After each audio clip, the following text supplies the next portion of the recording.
అనూహ్యంగా అనన్య పెదాల మీద ముద్దు పెట్టాడు అభినవ్. గట్టిగా అరవాలి అని అనన్య ట్రై చేసింది. కాని అభినవ్ పెదాలు ఆమె పెదాలని కదలనివ్వడం లేదు. సడన్ గా అతను అలా చేయడంతో షాక్ అయిన అనన్య గట్టిగా ట్రై చేసి బలవంతంగా అతన్ని పక్కకు తోసేసి ఊపిరి కోసం రొప్పుతూ, హౌ డేర్ యూ! మనల్ని అబ్జర్వ్ చేయడానికి తాతయ్య కూడా రాలేదు కదా, మరి నన్నెందుకు కిస్ చేశావు అని రోషంగా అడిగింది. అనన్య వైపు అల్లరిగా చూసిన అభినవ్, ఒక భార్యగా నన్ను ఇన్ని ప్రశ్నలు అడిగే అధికారం నీకున్నప్పుడు ఒక ముద్దుతో నీ నోరు మూయించే అధికారం నాకుంటుంది అని నవ్వాడు. పిచ్చి పిచ్చి రీజన్స్ చెప్పకు అంటూ అతనికి వేలు చూపించి బెదిరించిన అనన్య, నన్ను తాకే ముందు నీ అవతారం ఎలా ఉందో చూసుకున్నావా? చీప్ సూట్ వేసుకొని కనీసం స్నానం కూడా చేయకుండా చెమట వాసంతో నన్ను ముట్టుకుంటావా? అసలు నా స్టాండర్డ్ ఏంటో నీకు తెలుసా? అసలు నువ్వు నా దాన్ని మ్యాచ్ చేయగలవా అని సవాల్ చేసింది. ఆమె మాటలు విని తెగ నవ్వుకున్న అభినవ్, ఏంటమ్మా నీ స్టాండర్డ్? దేంతో కౌంట్ చేస్తారు? బుర్రా బుద్ధి లేని ఆ చరణ్ గాడితో మ్యాచ్ అవుతుందా? నీకు మీ తాతయ్య కంపెనీ చేతికొస్తే చరణ్ కూడా నీతో మ్యాచ్ అవ్వడు కదా. ఇక నెమ్మదిగా బిజినెస్లో సక్సెస్ సాధించి నీ స్టాండర్డ్స్ పెంచుకుని ఊళ్ళో ఉన్న అబ్బాయిలందరినీ రిజెక్ట్ చేస్తే ఆఖరికి టైగర్ని పెళ్లి చేసుకోవాల్సిందే అని ఆట పట్టించాడు. అతని వైపు ఉక్రోషంగా చూసిన అనన్య, ఏదేదో పిచ్చి మాటలు చెప్తే నువ్వు చేసిన పని కవర్ అవుతుందనుకోకు. తాతయ్యకి నీ మీద కంప్లైంట్ చేయకపోతే చూడు అని చిన్నపిల్లలాగా బెదిరించింది. ఆమె బుంగమూతి చూసి, చెప్పు, బాగా వర్ణించి చెప్పు, బర్త్డే స్టార్ట్ అవ్వకముందే అడ్వాన్స్ గిఫ్ట్ ఇచ్చాను అని చెప్పు అని ఎగతాళి చేసి పెద్దగా నవ్వడం మొదలుపెట్టాడు అభినవ్. ఇంకాపుతావా లేదా అని అనన్య గట్టిగా అరిచింది. ఆమె కోపం నిస్సహాయతగా ఉక్రోషంగా మారడంతో, ఓకే ఓకే ఓకే రిలాక్స్ అంటూ టాపిక్ డైవర్ట్ చేసి వాయిస్ మార్చి, నువ్వు ఆ చరణ్తో రేపు బయటికెళ్తున్నావని మీ అమ్మ చెప్పింది, నిజమేనా అని సూటిగా ప్రశ్నించాడు. అవును, రేపు నా బర్త్డేకి అతను పార్టీ ఇస్తాడంట, అందుకే బయటికి తీసుకెళ్తున్నాడు, ఇందులో తప్పే ఉంది అని చాలా లైట్గా అనేసి అభినవ్ కళ్ళలోకి చూసింది అనన్య. మీ ఇద్దరి మధ్య ఏమీ లేదని నాకు మొన్న చెప్పావు కదా అనన్య, చెప్పిన మాట మీద ఒక్కరోజు కూడా నిలబడకపోవడం మీ డబ్బున్న అమ్మాయిలకు అలవాటా అని సీరియస్గా అడిగాడు. కానీ అనన్య ఆ మాటల్ని చాలా తేలిగ్గా తీసుకుంది. ఏం లేదన్నాను, అలా అని పార్టీకి వెళ్తున్నంత మాత్రాన ఏదో ఉంది అని కాదు కదా. అయినా అదంతా నీకెందుకు? ఈ బలవంతపు పెళ్లి మనిద్దరికీ ఇష్టం లేదు కదా, అందుకే ఎలాగోలా దాని నుంచి బయటపడాలని ట్రై చేస్తున్నాననుకో అని కళ్ళు గిరగిరా తిప్పింది. సడన్గా అనన్య మాట తీరు అలా అయిపోవడంతో అభినవ్ స్టన్ అయ్యాడు. అంటే విషయం తిరిగి తిరిగి మళ్ళీ అక్కడికే వచ్చింది కదా అనన్య. నేను చాందినికి హెల్ప్ చేయడానికి వెళ్తే నీ ఆఫీస్కి పిలిచి ఏదో పెద్ద నమ్మక ద్రోహం చేసినంత ఎమోషనల్ డ్రామా చేశావు, నా మనశ్శాంతి నాశనం చేశావు. ఇప్పుడు అదే ప్రశ్న నేనడిగితే నీకెందుకు అంటున్నావు అని కఠినంగా అడిగాడు అభినవ్. అతని మాటలకి నవ్వుకుంటూ చేతులు వెనక్కి పెట్టుకుని కొంచెం పొగరగా నిలబడింది అనన్య. నువ్వు ఎవరితో ఉన్నా నీకు పట్టింపు లేదేమో మిస్టర్ అభినవ్, కానీ నేను very particular. I'm something special. ఎందుకంటే నేను ది గ్రేట్ అనన్య, నువ్వు నథింగ్ అని డిక్లేర్ చేసింది అనన్య. అభినవ్ ఆమె వైపు చురుగ్గా చూస్తూ వింటున్నాడు. ఒక్క క్షణం ఆగి తన మనసులో మాటను బయటపెట్టింది అనన్య. ఇదంతా నేను చాందినికి ఎప్పుడో చెప్పాను. డైవోర్స్ తర్వాత కూడా నువ్విప్పుడు చేసే టైంపాస్ పనులు నన్ను ఎఫెక్ట్ చేయకూడదు, నీతో కలిసి నన్నెవ్వరూ ట్యాగ్ చేసి మాట్లాడకూడదు అని ఖచ్చితంగా చెప్పింది. మరి పెళ్ళైన తర్వాత భర్తను ఇంట్లో ఉంచి చరణ్తో నువ్వు నడిపే ఎఫైరు ఈ ప్రపంచం చూస్తే నీకు ఓకేనా అంటూ ఇష్టం లేకపోయినా కఠినంగా మాట్లాడాడు అభినవ్. చరణ్ దగ్గర మనీ ఉంది, స్టేటస్ ఉంది, పైగా నన్ను కేరింగ్గా చూసుకునే లవ్ ఉంది. అతను చాలా మంచివాడు అని గర్వంగా చెప్పింది అనన్య. ఆమె అమాయకత్వానికి అభినవ్ బాధగా నిట్టూర్చి, చరణ్ మంచితనం నీకు మాత్రమే ఎలా కనబడుతుందనన్య? పావుగంట క్రితం నన్ను ఇంట్లో నుంచి వెళ్ళిపోమని బెదిరించినవాడు నీకు గొప్పవాళ్లా కనబడుతున్నాడా? దాన్ని దాదాగిరి, రౌడీయిజం అంటారని నీకు తెలుసా అని క్వశ్చన్ చేశాడు. నిన్ను బెదిరించాల్సిన అవసరం చరణ్కే ఉంటుంది. ఇష్టం లేని పెళ్లితో ఇబ్బంది పడ్డం కన్నా నన్ను వదిలేసి నువ్వు కూడా కొత్త లైఫ్ స్టార్ట్ చేయాలని అతను ఆశపడుతున్నాడు. ఇంకా ఈ విషయం మీద డిస్కషన్ మొదలుపెట్టుకో. మనిద్దరికీ ఈ పెళ్లి ఇష్టం లేదు. అట్లీస్ట్ నాకైతే నీతో కలిసి ఉండాలని అస్సలు లేదు. ఇద్దరం విడిపోదాం, నథింగ్ పర్సనల్ అని డిక్లేర్ చేసింది అనన్య. ఆమెకి విడిపోవాలని ఉన్నా అభినవ్కి మాత్రం అనన్యతో కలిసి ఉండాలనుంది. అందుకే తనకు డైవర్స్ ఇచ్చే ఉద్దేశం లేదు అని అనన్యతో గట్టిగా అరిచి చెప్పాలి అనిపించింది. కాని మళ్లీ ఆమెతో ఈ రాత్రంతా ఆర్గ్యుమెంట్ కంటిన్యూ అవుతుంది అని భయమేసి ఆగిపోయాడు. నా మాట వినన్నన్య, బర్త్డే పార్టీ కోసం బయటకు వెళ్ళాలి అని నీకుంటే నేను నిన్ను బయటికి తీసుకెళ్తాను.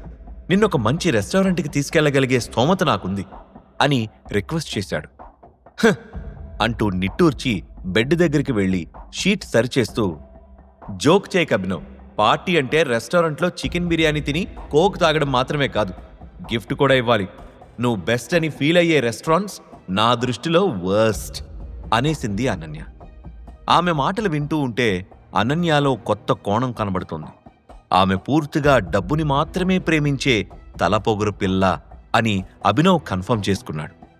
ఒక్క క్షణం ప్రశాంతంగా ఉండి ఆ తర్వాత మాట్లాడుతూ, సరే, మంచి రెస్టారెంట్ అంటే ఏంటి, అదెలా ఉంటుంది అని అడిగాడు. అతని వైపు విచిత్రంగా చూసి, ఖచ్చితంగా 5 స్టార్ హోటల్ అయి ఉండాలి. చరణ్ అయితే దానికంటే పెద్ద రేంజ్లో ఉండే లగ్జరీ రెస్టారెంట్కి నన్ను తీసుకెళ్తాడు. టైగర్ గ్రూప్ ఆఫ్ రెస్టారెంట్స్ అయితే ది బెస్ట్ అని మెరిసే కళ్ళతో చెప్పింది అనన్య.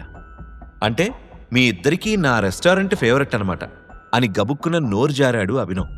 ఆ మాట అనన్య వినేసింది.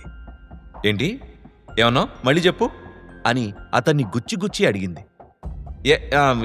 ఏం లేదులే, ఏం లేదు అంటూ కవర్ చేసి, నాకు టైగర్ రెస్టారెంట్స్కి లింకు కుదరదు అన్నాను అని మాట మార్చాడు అభినవ్. అది మ్యాటర్. ఎప్పటికైనా నీకు నీ స్థాయి ఏంటో తెలిసింది కదా, సూపర్ అని ఎగతాళి చేసింది అనన్య. ఆల్ రైట్, నీకు నిజంగా టైగర్ రెస్టారెంట్లో డిన్నర్ చేసి మంచి గిఫ్ట్ అందుకోవాలి అని ఉంటే ఆ పని నేను చేయడానికి రెడీగా ఉన్నాను అనన్య. నీకు నచ్చిన జ్యువెలరీని గిఫ్ట్గా ఇస్తాను. నువ్వు చరణ్కి నో చెప్పు చాలు అంటూ అనన్యకు బంపర్ ఆఫర్ ఇచ్చాడు అభినవ్. ఒక్క క్షణం అతని వైపు చూసి, ఏం అవసరం లేదు, నేను చరణ్తో పార్టీకి వెళ్తాను. నాకు సంబంధించినంత వరకు నీతో కంపేర్ చేస్తే హీఈస్ ద బెస్ట్ అని భుజాలు ఎగరేసింది అనన్య. నిజానికి ఆమెకు చరణ్ మీద ఫీలింగ్స్ లేవు. అభినవ్ మీద ఆమెకు ఫీలింగ్స్ లేనట్లే చరణ్ మీద కూడా ఇంట్రెస్ట్ లేదు. అయినా కూడా చరణ్ని వెనకేసుకుని రావడానికి గల కారణం అభినవ్ ఈ మధ్య చాందినితో కలిసి తిరగడమే. ఇక అన్నిటికన్నా ఎక్కువగా ఆమె కంపెనీకి చరణ్ హెల్ప్ అవసరం. ప్రోటాన్తో డీలింగ్ అయినప్పటికీ ఆమెకు రా మెటీరియల్స్ కోసం చరణ్ సపోర్ట్ కావాలి. అదంతా గుర్తు చేసుకుని తన డిసిషన్ని జస్టిఫై చేసుకునే పనిలో ఉన్న అనన్యకు అభినవ్ గొంతు గట్టిగా వినబడింది. మరోసారి జాగ్రత్తగా ఆలోచించి నిర్ణయం తీసుకో అనన్య, నేను ఎవ్వరికీ సెకండ్ ఛాన్స్ ఇవ్వను అని హెచ్చరించాడు అభినవ్. నీ సెకండ్ ఛాన్స్ మీద నాకు ఇంట్రెస్ట్ లేదు, నాకు నిద్ర వస్తుంది, గుడ్ నైట్ అంటూ దుప్పటి ఫుల్లుగా కప్పుకొని పడుకుంది. ఆమె వైపు అలాగే బాధగా చూశాడు అభినవ్. ఆమె మనసు అంత రాయిలా మారడానికి షర్మిల కారణమని అభినవ్కి అర్థమయ్యి ఇంకేం మాట్లాడకుండా బాత్రూంకి వెళ్లి ఫ్రెష్ అయ్యాడు. మధ్యాహ్నం కూడా సరిగ్గా లంచ్ చేయకపోవడంతో అతనికి బాగా ఆకలి మొదలైంది. తినకపోతే నిద్ర పట్టదని తెలుసు, కానీ ఇప్పుడు కిచెన్లోకి వెళ్తే షర్మిలాని ఫేస్ చేయాల్సి వస్తుంది. అందుకే తన ఆకలి చంపుకోవడానికి ఫోన్తో టైంపాస్ చేయడం మొదలుపెట్టాడు అభినవ్. అంతకుముందు ఎప్పుడూ తన ఫోన్లో గమనించని ఒక అప్లికేషన్ని ఇప్పుడు గమనించాడు. దాన్ని ఓపెన్ చేసి చూడగానే తన కారులో అమర్చి ఉన్న కెమెరాకు సంబంధించిన అప్లికేషన్ అని అర్థమైంది. ప్లే బటన్ మీద ప్రెస్ చేయగానే కెమెరా రికార్డ్ చేసి ఉంచిన వీడియోలన్నీ వరుసగా ప్లే అయ్యాయి. ఒక్కో వీడియో జాగ్రత్తగా చూశాడు అభినవ్. దేవా పంపిన రౌడీలు తనని కిడ్నాప్ చేసిన దృశ్యం కూడా వీడియోలో ఉంది. కార్కి కెమెరా ఉంటుంది అని తెలియని ఆ రౌడీలు ఫ్రీగా మూవ్ అవడంతో వాళ్ల ఫేసులు చాలా క్లియర్గా కనబడుతున్నాయి. వాళ్లని పట్టుకుని దేవాకి వ్యతిరేకంగా సాక్ష్యం చెప్పిస్తే మార్కెట్లో దేవా రెప్యుటేషన్ పడిపోతుంది అని అభినవ్కి అనిపించింది. ఇక నెక్స్ట్ డే లేచి ఫాస్ట్గా రెడీ అయిన అభినవ్ అనన్యతో కలిసి బెడ్రూమ్ నుంచి బయటకొచ్చేసరికి డోర్ దగ్గర చాలా ఎగ్జైటింగ్గా ఎదురుచూస్తూ కనిపించింది షర్మిల. రోజూ కంటే స్పెషల్గా రెడీ అయిన అనన్యను చూడగానే షర్మిల మొహం వెలిగిపోయింది. హ్యాపీ బర్త్డే మై ప్రిన్సెస్ అని విష్ చేసింది. అప్పటికే డైనింగ్ టేబుల్ దగ్గర ఉన్న ఫ్యామిలీ మెంబర్స్ అందరూ హ్యాపీ బర్త్డే అనన్య అంటూ ఒకేసారి గట్టిగా చెప్పారు. Thank you mamma, thank you papa, thank you తాతయ్య అంటూ సంతోషంగా రిప్లై ఇచ్చిన అనన్య వెంటనే తల తిప్పి అభినవ్ వైపు కోర చూపులు చూసింది. అభినవ్ తనకు హ్యాపీ బర్త్డే చెప్పకపోవడంతో ఆమెకు ఒళ్ళు మండింది. కానీ అభినవ్ ఏమో వేలంపాటలో కొన్న జ్యువెలరీ ఆమెకు గిఫ్ట్ ఇచ్చిన తర్వాతే బర్త్డే గ్రీటింగ్స్ చెప్పాలని ముందుగానే ఫిక్స్ అయ్యాడు. డైనింగ్ టేబుల్ మీద చాలా స్పెషల్ డిషెస్ రెడీగా ఉన్నాయి. అనన్య టేబుల్ దగ్గరికి రాగానే ఆమె తల మీద చేయి పెట్టి బ్లెస్ చేసిన రాజీవ్, నీ బర్త్డే ప్లానింగ్ ఏంట్రా తల్లి అని ప్రేమగా అడిగాడు. అన్ని టెన్షన్స్ పక్కన పడేసి ఫుల్గా ఎంజాయ్ చేయాలని డిసైడ్ అయ్యాను అని హుషారుగా చెప్పి రాజీవ్ పక్కనే కూర్చుంది అనన్య. మనవరాలి వైపు ప్రేమగా చూసిన చంద్రశేఖర్, కొంచెం సేపైనా ఆఫీస్కొస్తావా అని అడిగాడు. వస్తాను తాతయ్య, కానీ 2 గంటల వరకే ఆఫీస్లో ఉంటాను అని చెప్పింది అనన్య. నో ప్రాబ్లం అనన్య, నీ బర్త్డేని హ్యాపీగా ఎంజాయ్ చేయి. కేవలం నీ వల్లనే మనకి ప్రోటాన్ పబ్లిషర్స్తో డీల్ సెట్ అయింది అని గర్వంగా అన్నాడు. ఆమె వల్ల కాదు, నా వల్ల అని గొణిగాడు అభినవ్. కానీ వెంటనే రియలైజ్ అయ్యి తన మాటలు వాళ్లు విన్నారేమో అని భయంగా చూశాడు. కానీ ఎవ్వరూ అతని వైపు చూడడం లేదు. అనన్యతో మాట్లాడుతున్న చంద్రశేఖర్, ఒక్క విషయం గుర్తుంచుకో అనన్య, ఇప్పుడు డీల్ నీ చేతిలోనే ఉంది. పైగా ఇప్పుడు కంపెనీకి నువ్వు సీఈఓ. అంత పెద్ద పొజిషన్లో ఉన్నప్పుడు తప్పు చేసి సరిదిద్దుకునే అవకాశం చాలా తక్కువగా ఉంటుంది. కాబట్టి బాగా ఆలోచించి ఒక్కో డెసిషన్ తీసుకో అని సలహా ఇచ్చాడు. చాలా కాన్ఫిడెంట్గా తల ఊపిన అనన్య, యు డోంట్ వరీ తాతయ్య, మీరు కానీ కంపెనీలో వాళ్ళు కానీ వేలెత్తి చూపడానికి వీల్లేనంత పర్ఫెక్ట్గా పనిచేస్తాను అని ప్రామిస్ చేసింది. మనవరాలు అంత నమ్మకంగా చెప్పడంతో సరే అని తలూపుతూ నవ్విన చంద్రశేఖర్ తన వాలెట్ నుంచి 2 మూవీ టికెట్స్ బయటకు తీసి అనన్యాకిస్తూ, నా తరపున నీకు బర్త్డే గిఫ్ట్, అభినవ్ నిన్ను మూవీకి తీసుకెళ్తాడు అని చెప్పాడు. చంద్రశేఖర్ అలాంటి పని చేస్తాడని వాళ్ళిద్దరూ ఏమాత్రం ఊహించలేదు. షర్మిల మొహం కూడా మాడిపోయింది. చరణ్తో కలిసి బయటికెళ్ళాలి అని అనన్య ఆల్రెడీ ప్లాన్ చేసుకుంది మావయ్య అని కొంచెం విసుగ్గా చెప్పింది. తల్లివైపు సపోర్టు కోసం చూసిన అనన్య కూడా, అవును తాతయ్య, నేను చరణ్ బయటికి వెళ్తున్నాం అని చెప్పింది. వాళ్ళిద్దరి మాటలు అర్థం కాని చంద్రశేఖర్ అదోలా చూసి, 1 సెకండ్ అనన్య, చరణ్ నిన్నెందుకు బయటికి తీసుకెళ్తున్నాడు? అభినవ్ ఎందుకు తీసుకెళ్లడం లేదు అని అడిగాడు. అనన్య ఉలిక్కిపడింది. అభినవ్ వైపు చాలా సీరియస్గా చూసిన చంద్రశేఖర్, నువ్వెందుకు అనన్యను బయటికి తీసుకెళ్లడం లేదు? నువ్వు ఆమె భర్తవు, ఆ మాత్రం బాధ్యత నీకు లేదా అని గట్టిగా గదిమాడు. అతని వాయిస్లో ఫోర్స్కి భయపడిన అభినవ్ అనన్య వైపు చూశాడు. చంద్రశేఖర్కి ఏం ఆన్సర్ ఇవ్వాలో ఇద్దరికీ తెలీదు. చంద్రశేఖర్ వాళ్ళిద్దరి వైపు కోపంగా చూస్తున్నాడు. వాళ్ళిద్దరి డైవర్స్ డిస్కషన్ గురించి చంద్రశేఖర్కి తెలిసిపోతుందా?